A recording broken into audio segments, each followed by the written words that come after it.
Is that better? That I spend time on the solution as opposed to grading? I don't know what's right and what's wrong. Hopefully my solutions are okay. We'll find out, I guess. But anyway, Heavenly Father, we thank you for this day, and I thank you for your students. Just ask you to bless our work today, Lord. In your name I pray, Lord Jesus. Amen. So yeah, ideally, I would talk about light today and push the review back to Wednesday, but that was not in the cards because I only had time to write your solutions, so I'm only ready to talk about these solutions. I have not seen the light yet, so sorry. My apologies. No, I regret nothing. All right, so I think test 2 is in 4. Let's see, what is test 2 about? Well, missions 5 and 6, I think. 4, I think 1 through 4 we already covered on test 1, right? Because 1 through 4 covered basically vector calculus and electrostatics. So the focus of test 2 is a little bit more narrow. Just magnetostatics and, up through chapter 8, obviously. But, okay, so we can go back here and take a look-see. Problem 42, find the magnetic field at a point P for steady currents pictured below. So we did the old Biot-Savart. And in this context, the radial segments don't produce any field. But then we do get magnetic field at the point P due to the current arc at A and also at B. And so then adding those up gives you this, and there you go, out of the page as it happens. Of course, the right-hand rule should help keep you on the straight and narrow, I suppose. That's, one of them goes minus, one of them goes plus, because, relative to that point P, one of the currents is circling counterclockwise, the other current's circling, they're opposite orientation, right? So they produce. You can use this right-hand rule too, right? The A is giving you positive field, right? Whereas the B is going negative. And if you look down at the formula, that's what happened. All right. Okay, so there's that. Biot-Savart law, of course.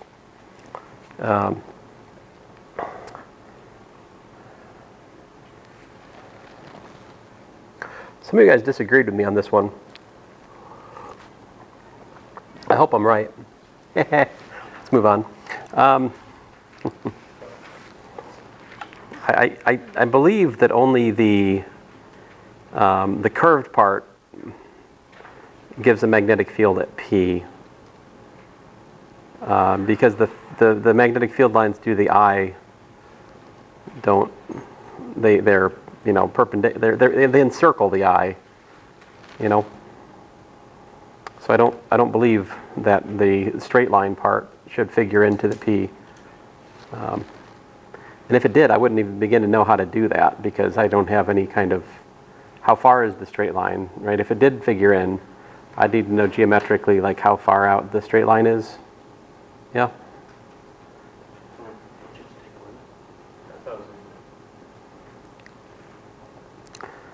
So you guys think I'm wrong? Wait, so you're saying that the top horizontal current and the bottom one produce enough P? I thought not. Or it could be, or it could just be that. It could just be they cancel. That's another. Maybe that would be more. Symmetry. I think that's actually. I don't think they would cancel either. Oh, you're right. They both go into the page. All right, just give me a second here. Which problem was this? 5-9. Let me phone a friend, if you know what I mean. So let's see here. In Griffith's 4th edition, this problem was what? I have a copy of the solution manual for the 4th edition, and so I need to figure out, in order to answer this question, to decide, I mean, we can let Griffiths be the tiebreaker, right? This was, which one was this? Is Griffiths 5.9?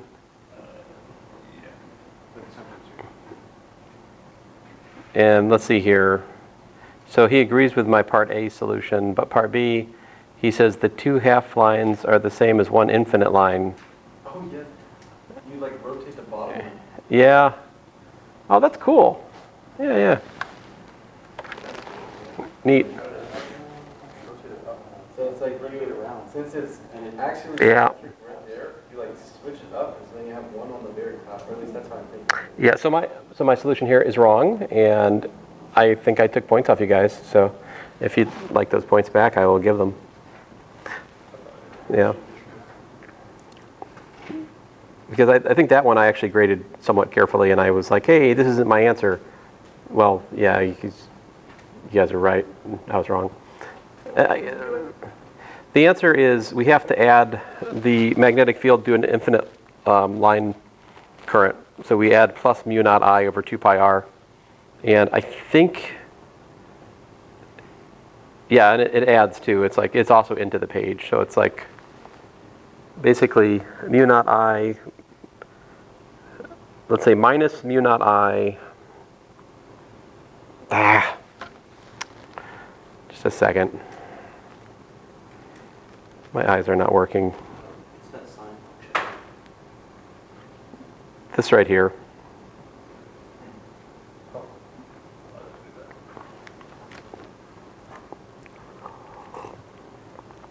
I put a minus in a z hat, and I mean, I don't know, however you want to, we can talk about, using different coordinate systems, whatever, but that's why parentheses into the page is helpful. Now this one, this was a neat problem. But I mean, that one, goodness, I'm far enough away from it now, I've forgotten what I did. I think it rests on, we've already figured out the magnetic field due to a current loop, right? A distance z away from the center of the loop, and the loop has radius a. So since we already have that, we use superposition to integrate that result to get this result, is what's going on here. So like this whole argument rests on a previous example where we've already calculated the magnetic field of a current loop at distance, z up away from the center of the loop. That was an example from like, oh goodness gracious. Man, that probably was in like maybe lecture 16.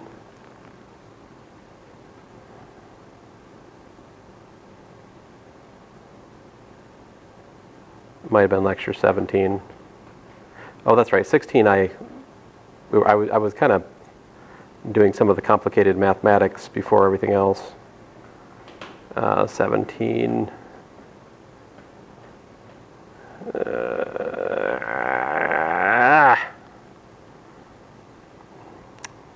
Here it is. Steady current in circular loop, radius r, find the magnetic field point z, distance z above. So basically that homework problem we're just looking at is based on adding up the magnetic fields due to like tons of loops. And also where was I? I think I have to pick off the, oh goodness. I think it's already in the z direction. I didn't have to, did I have to multiply by like a sine or a cosine or something? Yeah. All right, anyway, I can't talk about, I mean, we have an hour, so I can't do all the homework problems. But this one was instructive though, because it reproduces our standard Ampere's law argument in the limiting case, which is kind of neat. And because, when we take theta 1 and theta 2 to be respectively, oh, like it says there, 0 and pi, then that brings us back to mu naught Ni, which is the standard magnetic field inside a very long, tightly wound solenoid. All right. This one was cool, right? You have, we're contrasting the electric and magnetic force of like a moving line charge, and when would they be equal? And out pops the speed of light. That was kind of funny. That's cool. Let's see here. Steady current, cylindrical wire, radius A. This is a pretty standard problem. Like this is a decent test question, right? I mean, this is a decent test question for physics 232, honestly, right? Like I've asked this in 232.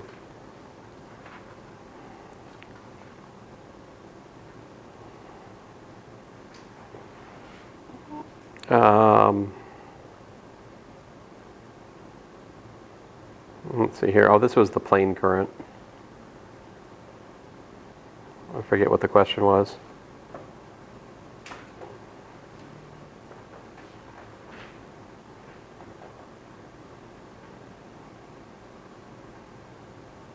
Oh, so this is the magnetic field due to that plane current.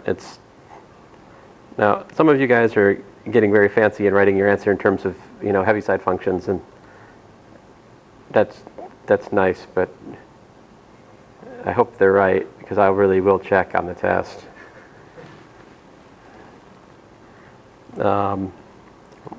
Yeah. All right. You guys were, the solutions here were not good. You guys should look at this one for sure, because this is like a decent test question, you know. I think this is one of those questions where I feel like you guys are just kind of like, one way or another, repeating the thing you're trying to prove and convincing yourself that you'd had an answer, but you haven't made the step, which is the step. When the step is Stokes' theorem, I think, if I remember right. Like the issue is that if you have a bounding surface relative to the current going through there, you know, and you take another bounding surface, S2, like that, then if you look at the volume that is enclosed by those two, in the sense that S union minus S2 is the boundary of the volume, then the current enclosed is actually given by, you know, well, you have the current going through S1 and S2, but they have an opposite orientation. And yes, the current goes through both, but since you get the current going through both, you get that this is I minus I, which is 0. And well, I guess I'm sorry, I've lost the plot here. You were given that it was a steady current. You're trying to show that it doesn't matter which bounding surface you use, right? And so that's what I'm trying to argue here, is like, in calculating the current enclosed by an Amperian loop, one must in general evaluate the integral of the form blah. The trouble is there are infinitely many surfaces that share the same boundary line. Which one are we supposed to use was the question. So I say my solution here is, suppose you have two different surfaces which are both, you know, bounding surface. The natural one, S1, and the stupid bubbly one, S2, right? Then they will bound a volume, and you know that the divergence, it's a steady current, so our definition of steady current was the divergence of J is 0. So because of that, that gives us that the flux of the current density, which is the current, through the S and the S2 are related in this way, and that gives us that we get the same current density through both. So. Can't we use Stokes' theorem directly instead of? I mean, this is the divergence theorem, actually. Yeah, but we can use Stokes' theorem on one element, like you can use the equation directly with Stokes. How would you use Stokes' theorem here? Or which theorem on that. Because Stokes' theorem would be like I need like the flux of the curl is the line integral around the boundary. So I think I said Stokes, but I should say it's definitely divergence theorem. Yeah. Yeah.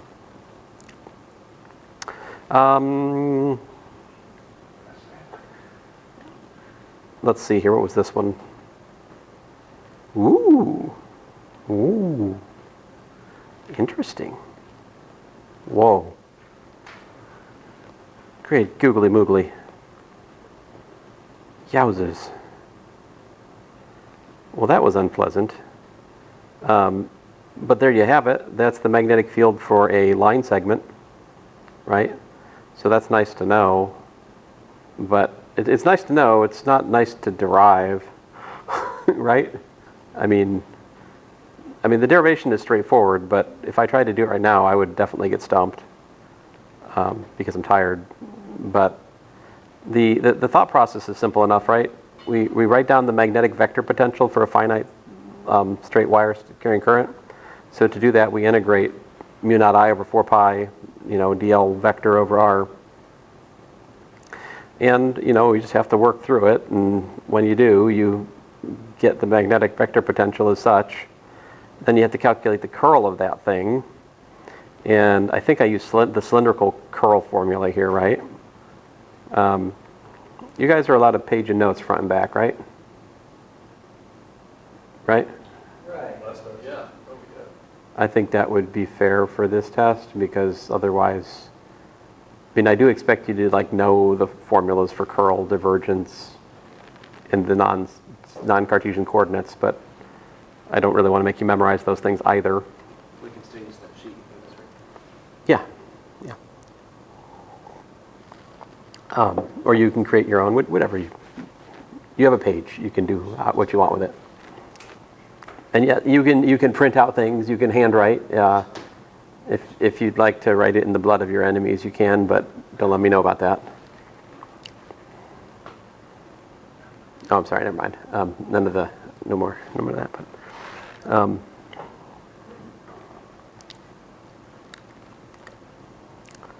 let's see here.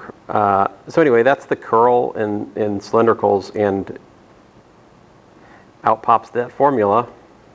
And then after you trigonometrize it, you can see that it's actually that, which is a pretty nice result to know about. This is what I should actually just teach 232, to use this to do finite current segment problems, Yeah.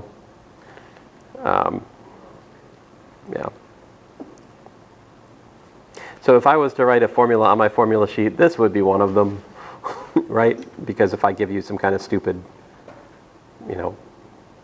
finite current loop problem, well, that's nice to know, isn't it? This one was nice. You guys solved this better than I did. I was not feeling clever, so I just did it. And then I looked at your solution and used the back cab identity or whatever, and it was super slick. So congratulations, you have beat me on this solution for sure. All right. Vector potential, plane surface current.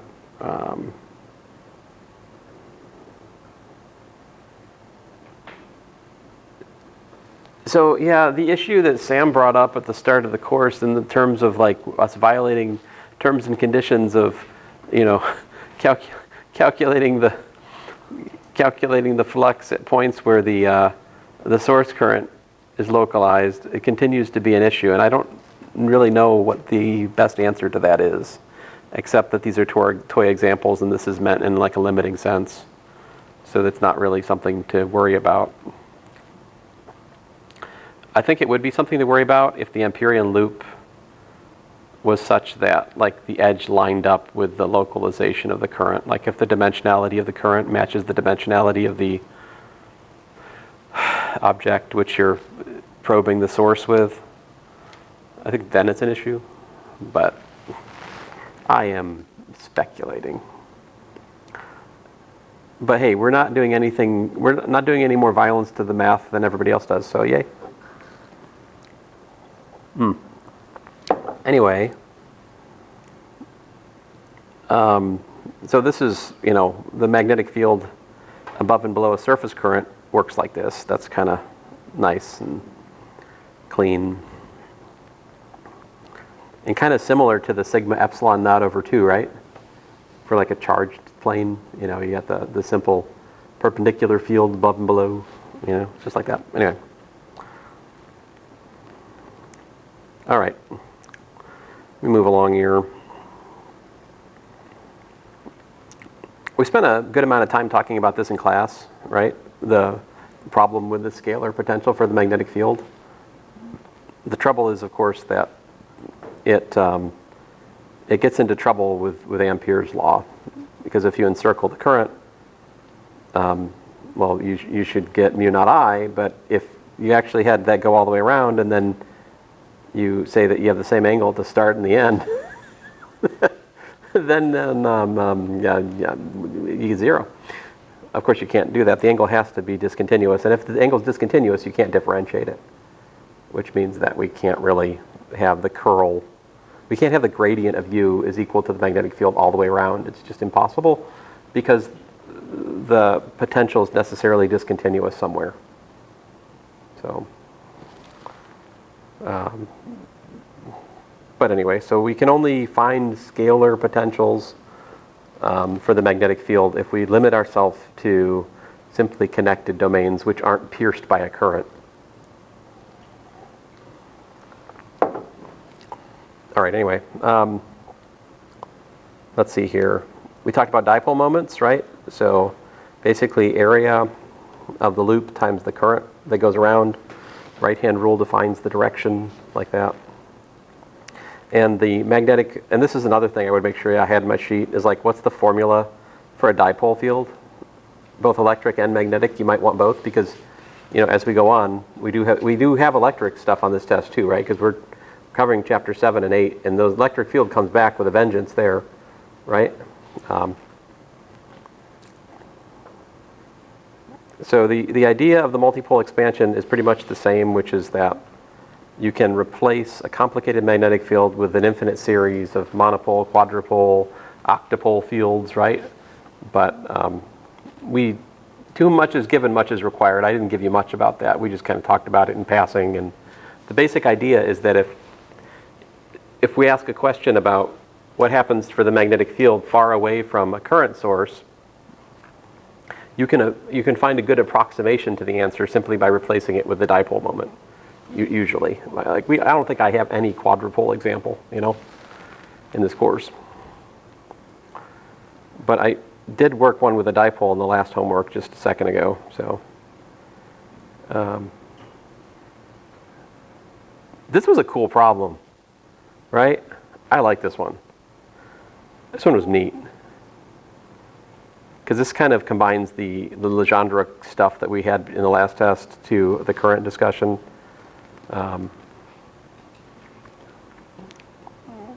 Magnetic dipole at the origin, otherwise uniform magnetic field. So basically, we have B naught Z plus the dipole field. That must be the right one because it satisfies the given data. And of course, far away, the Z term dominates. But there's the formula for it, straight up. And so you can calculate the radial component of the magnetic field is this. So the radial component's just that. You factor out the cosine theta, you can see that this is 0 when that is equal to that, which, you know, gives you this cube root of mu naught m naught divided by 2 pi b naught. This particular radius, there's no radial field line that pierces, which is to say that field lines inside that and outside that do not cross, which is really, really cool. But anyway, I like that problem. I'm not sure it's a good test question, but I think it's a nice problem. Let's see here. It's the last problem in mission 5. Doesn't mean it's a closed magnetic field, does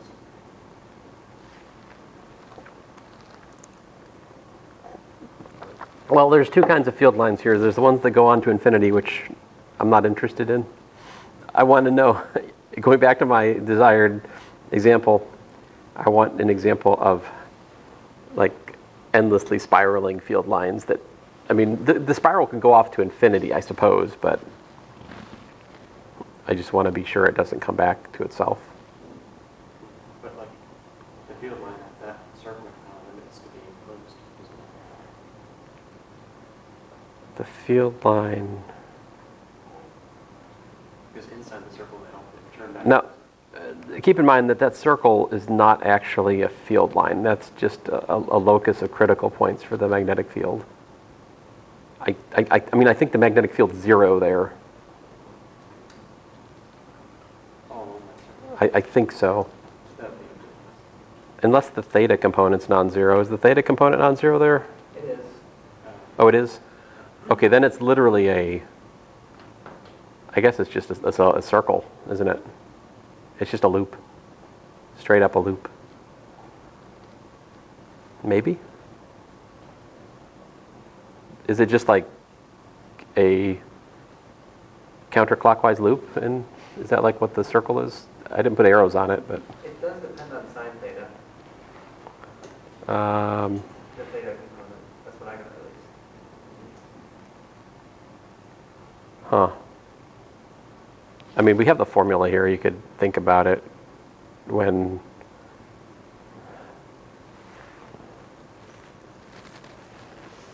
Oh, blarg. Z hat. Where's Z in this picture? Is it just up? Yeah, it's up, right? Z is the upward direction. It's like X is out of the page. Yeah? Y is to the right, correct? I think. Anyway, let's go on. So here's my solution to mission 6, which I will post shortly. I mean, I can kind of just tinker through this. Is there any particular one you guys would like to look at?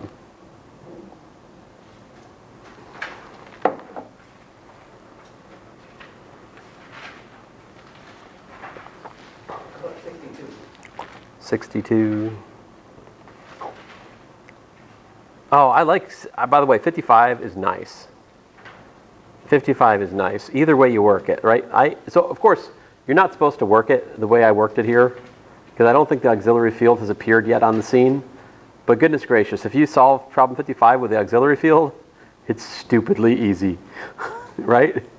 See, because like H is 0 because there's no free current. They give you the magnetization, so it's just proportional. The magnetic field is proportional to the magnetization inside the cylinder, and the magnetic field 0 outside because the magnetization 0 outside.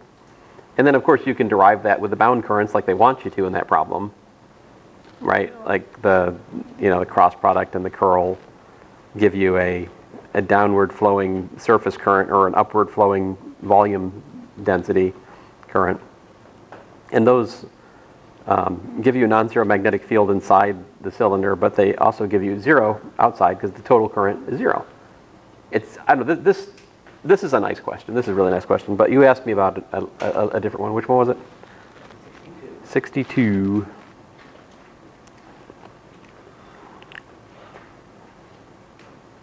Let's see here.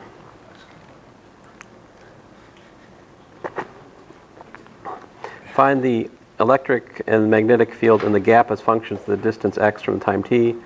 Find the energy density in the gap, and then, oh yeah.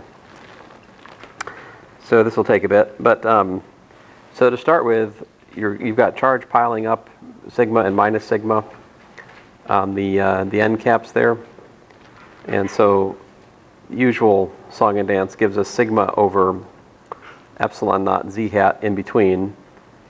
I think that's the superposition of the sigma and the minus sigma field because we get half from one side and half from the other, and they superpose. So I get a sigma over epsilon naught there. And so if I say Q is the actual charge that's piling up there, divided by pi squared to get me the charge density, and I assume that Q is equal to 0 at time 0, then that gives me Q is equal to IT, or quit. Wait a minute, no. And so E is equal to IT over pi a squared epsilon naught z hat. Yay. So there's the electric field as a function of time. We're assuming the current is constant. Now, we know Faraday's law says that the curl of, not Faraday's law, Ampere's law, that's Maxwell's correction term, right? Now, I'm applying, that green, I should write more, I'm sorry I haven't, but that green concerns in the gap. In the gap, there's no current density, right? Physical current density, there's no J. there's just the displacement current. And so then I apply Stokes' theorem to that little, see I've pictured it here, my little disk in the middle.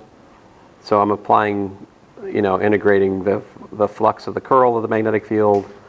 Stokes' theorem says that the integral of the circulation of the magnetic field around the boundary, and that's equal to 2 pi SB by the symmetry involved here.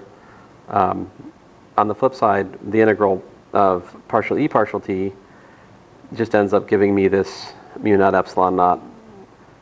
The mu naught epsilon naught is from Maxwell's correction term. And then one of the epsilon naughts, the epsilon naughts cancel, leaves you mu naught I pi s squared over pi a squared. And the t is gone because I differentiated. All right.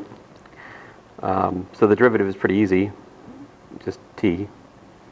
But there it is. And then that gives us magnetic field is mu naught I s over 2 pi a squared in the phi hat direction. So there's my magnetic field and electric field in the gap.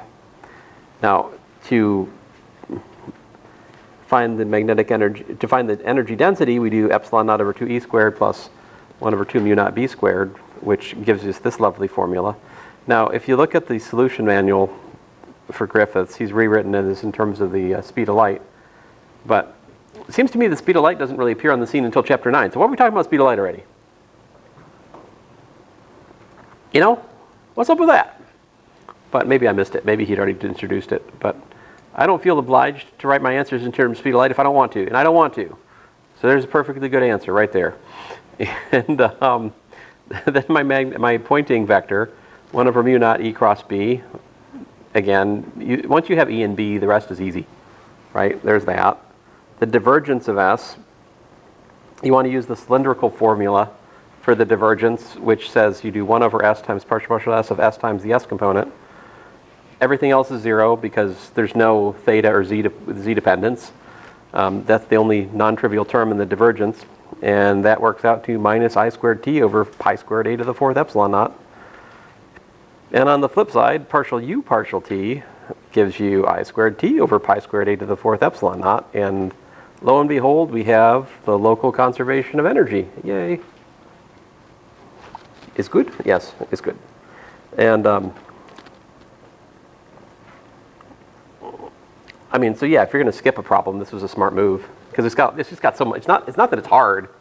It's just that it's lengthy, right? And then to get the total energy, and so what he suggests doing is just minding a little volume in the middle, so that you don't have to logically think about fringing effects. So I played along and took a little volume of radius b and width w in the gap. And the total electromagnetic energy in that, I just do the triple integral of the energy density over the volume, and lo and behold, I get this lovely expression right here. Now the energy going into that, I integrate the pointing vector, calculate the energy per unit area time. And so this gives me the power in, which integrates to give me this, which gives me that. Now notice I only have to integrate over the side and not the caps because the pointing vector is in the s hat direction. So the caps would have minus z hat or z hat as their direction for the differential of the area. The normal to the area. The area is perpendicular to the pointing vector there. So the energy flux through the caps is nothing. I only need to consider the side of the little cylinder here, right?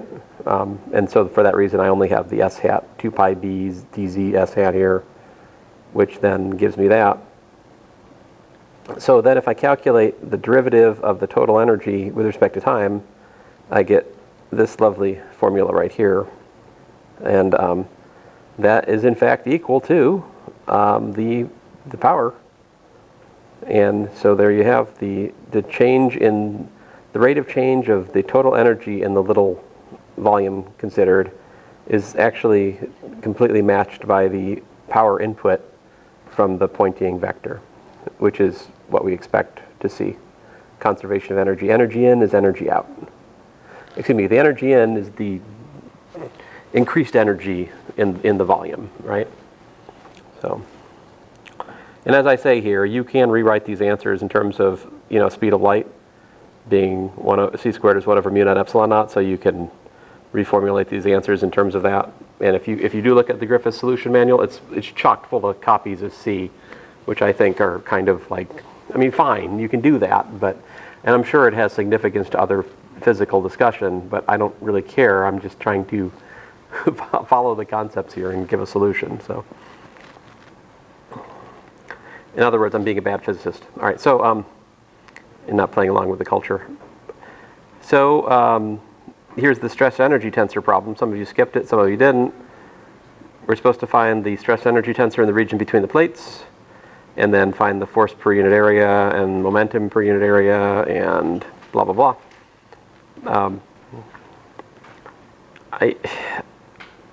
Anyway, so to find the stress energy tensor, essentially the point is that the electric field between infinite parallel plates is just minus sigma over epsilon naught z hat for minus d over 2 less than z less than d over 2. And so, in short, only E3 is non-zero, which makes either T33 be this, and also, but notice, be careful, T11 and T22 are also non-zero, because the magnitude term is also present, is the thing. That's a typo, guys. I meant to, I brought a 2 subscript rather than superscript. I don't know what's wrong with me. E squared with a sub 2, good job. Yeah, no. All right, anyway, I got it up here. See, right there? Did it right there. But yeah, there's the stress energy tensor in all of its glory here. And so then to calculate the force, you got to do this integral here, which gives you that. And for part C, minus T dot dA is the electromagnetic momentum passing through area dA, which gives us minus sigma squared over 2 epsilon naught, which of course, well, it's this same formula. And yeah, so the momentum per unit time, I don't know, it's hard to follow what's exactly going on here. It would be nice if there was like a more substantial example of this, but this is what we have. So I think it's too easy to really dig into. It's like, anyway. This one was nice. So like here, we have 2 concentric spherical shells, uniformly distributed charges, Q and minus Q at A and B respectively, immersed in a uniform magnetic field. Find the angular momentum of the fields with respect to the center. And then we gradually reduce the magnetic field to 0, find the torque on each sphere, and discuss angular momentum. This is, I like this example. This is nice. Much like the one we had in class.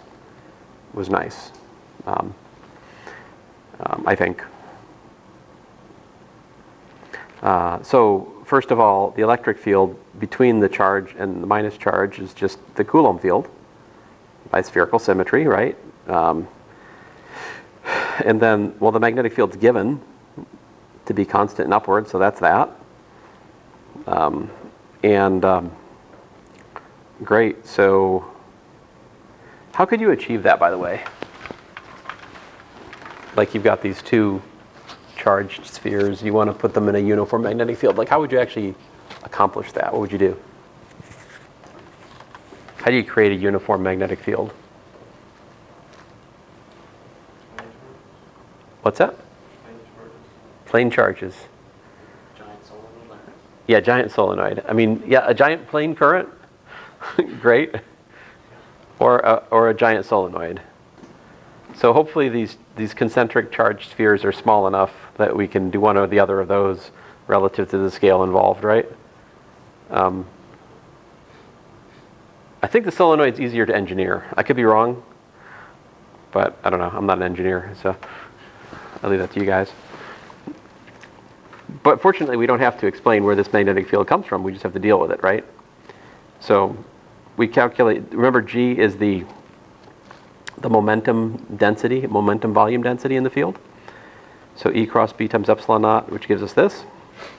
And then angular momentum density is r cross g. Now he tells us that it's done with respect to the center. Yay. Whenever somebody asks you to calculate angular momentum, you should say, with respect to what origin, sir? All right, because otherwise it doesn't make sense. So this is with respect to the center of the sphere.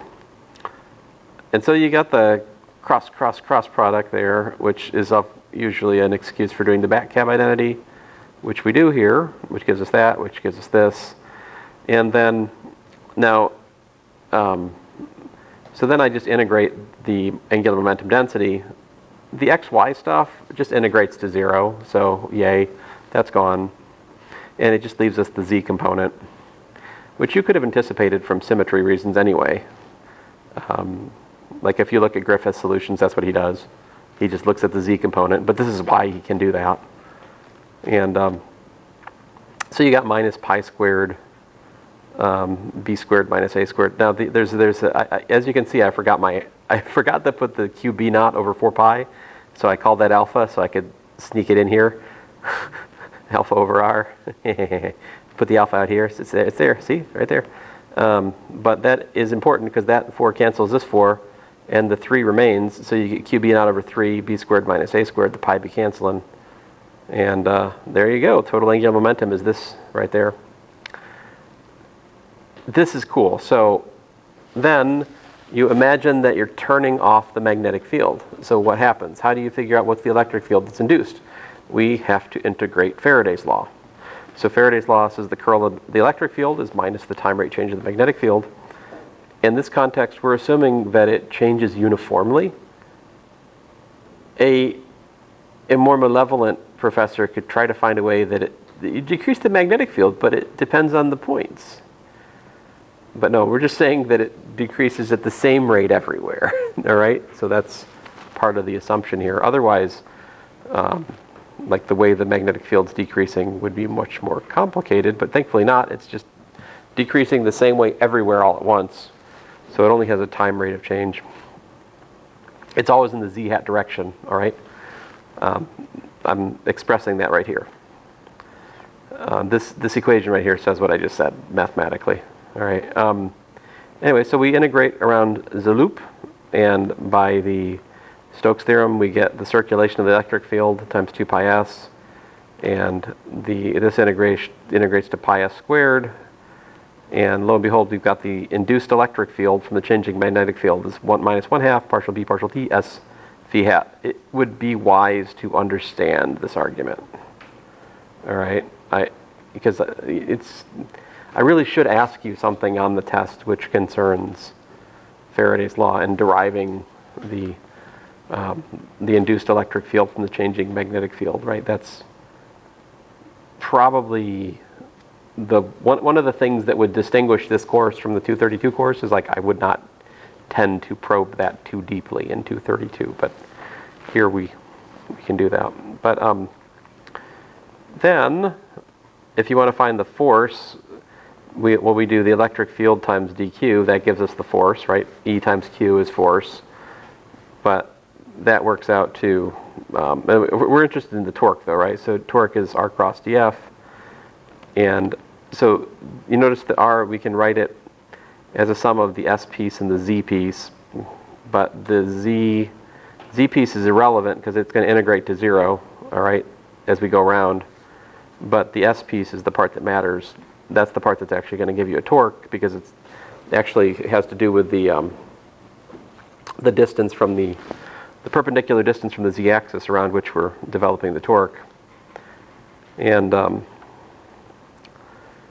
anyway, so you go through the calculations here and you get that the torque is this underlined in red here, q over 3 dB dt, b squared minus a squared z hat, and then very satisfyingly, if you integrate the torque over time, guess what? You get a mechanical angular momentum which exactly matches the electromagnetic angular momentum we had to start with in part A. Once again, we see that angular momentum is conserved if we consider both the mechanical and the electromagnetic aspect of it. It's pretty cool.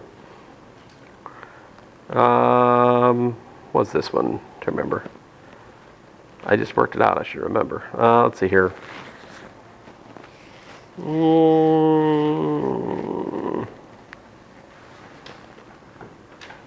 Let's see. The electric field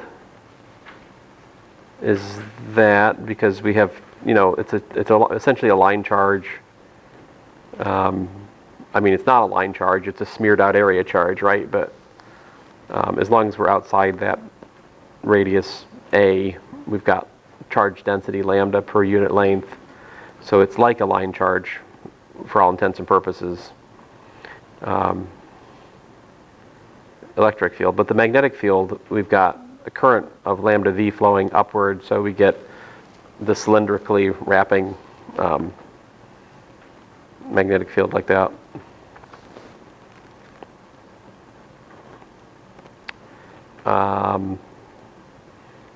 And then the usual stuff, right? Energy density is epsilon over 2 E squared plus 1 over 2 mu B squared. And then you integrate that thing to get the total energy stored, which is this.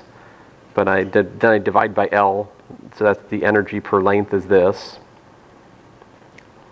And then the momentum density is epsilon naught times E cross B, which ends up giving you this. Again, you integrate that over the volume, and you see that the momentum per unit length is that. And then finally, the Poynting vector is similarly calculated, and you can see that the flux of the Poynting vector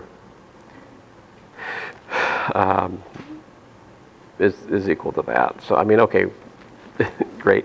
There's a z hat in Griffith's solutions. He's got a z hat sitting over here. I don't know what that is.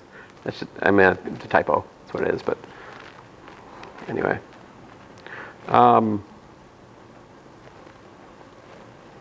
Let's see here. Let us go back to. I will try to have all of the all the lectures posted. Like if we go, this is where we started after test 1, right? This is the first one we did, wasn't it? Yeah, I think lecture 15 is where we finished. So what did we do to start with? We looked at the Lorentz force law. We talked about how you can get a circular orbit. I then talked about product rules for the cross product, because we've used that a lot in this part of the course, right? And we proved that Ampere's law and no magnetic monopoles go together in this sense. How did that go?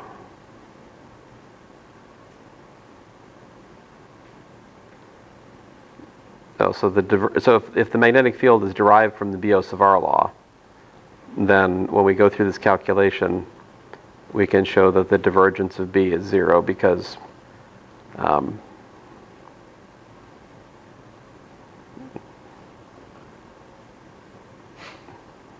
the calculus right here. But let's see here. What else did we do?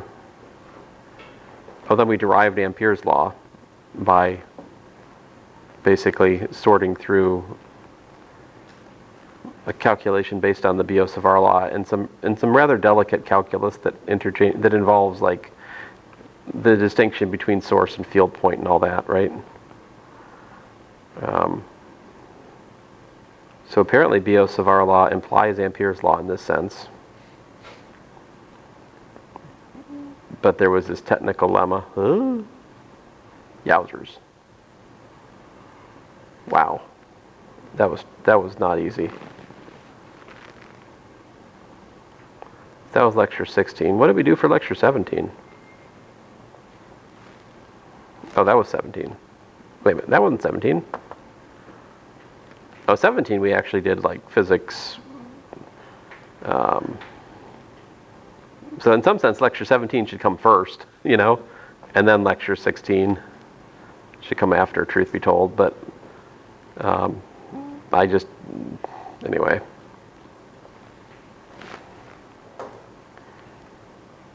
Oh man, this example here, that the cycloid thing, that's a neat calculation, but goodness, Whoo.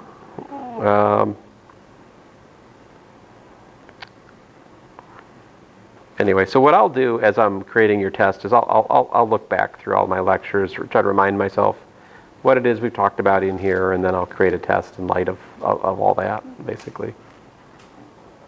And if I'm going to ask you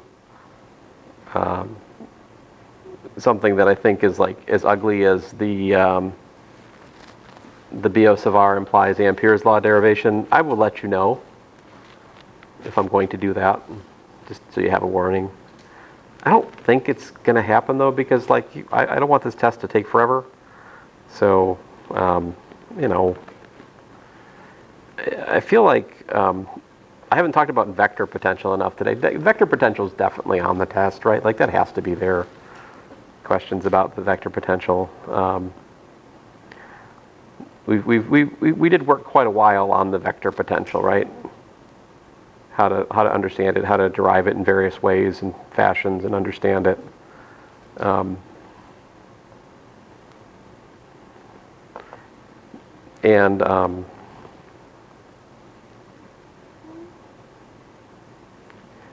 I actually, I would say that the Aronoff-Bohm effect probably wouldn't be a bad test question, honestly. But I'd have to set it up. I'd have to basically tell you in quantum mechanics, blah, blah, blah, blah. I'd have to set the problem up like I did in class so that you could get to the same point that I got at the start of the example and kind of come to the same. It would be good to review this. Just, it's not that hard, and I think it's actually important. Lecture 18. Lecture 19.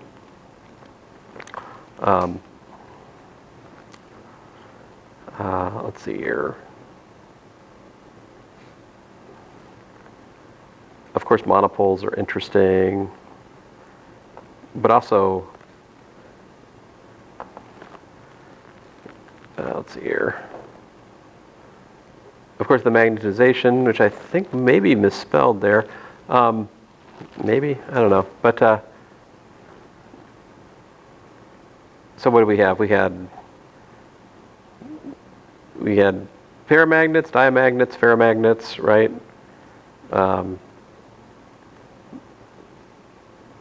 Let's see here. This picture is helpful. I'm trying to remember. Oh, wow. Yeah, remember this one? That example. Good night. No. That one is not on the exam. However, it would be good for you to have the answer on your formula sheet, right? What I'm saying is just, I would say for that one, I don't require that of you. If it comes up, I will recant the formulas. You don't have to do that. It's quite ugly. We haven't really talked too deeply about the multipole expansion here. I don't foresee that being a focus of the test, really. I'm not saying I'm not going to do anything about magnetic monopole. I mean, magnetic moments, that's not what I'm saying. I'm just saying, the deeper theoretical derivation of the multipole expansion, I'm not going there. This is important, right? How do you calculate the bound current? How do you calculate the bound surface current for the magnetization? Obviously, that's something you want to be able to do.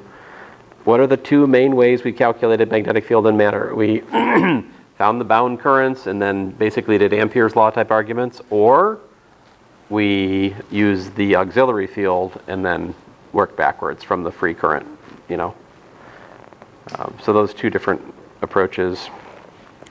I'm almost done here. I'll shut up. Lecture 20.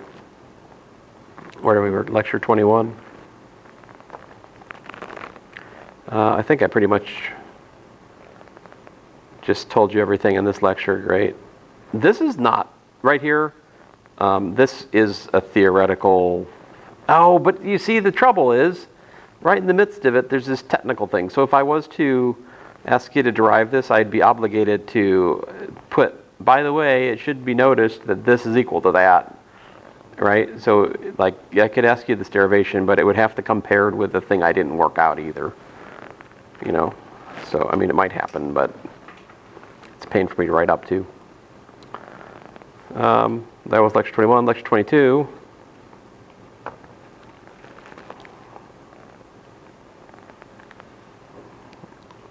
Obviously, I don't expect you to know this stuff. That's just like for your information. You should know Faraday's law, obviously, right?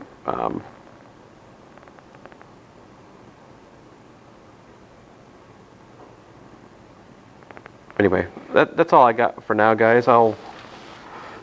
If I think of other things to tell you, I'll send it. But I'm hoping Wednesday just to go on and lecture about light. Obviously, Wednesday's lecture is not on the test Friday. But I guess you guys have got something mechanical going on. Is that right?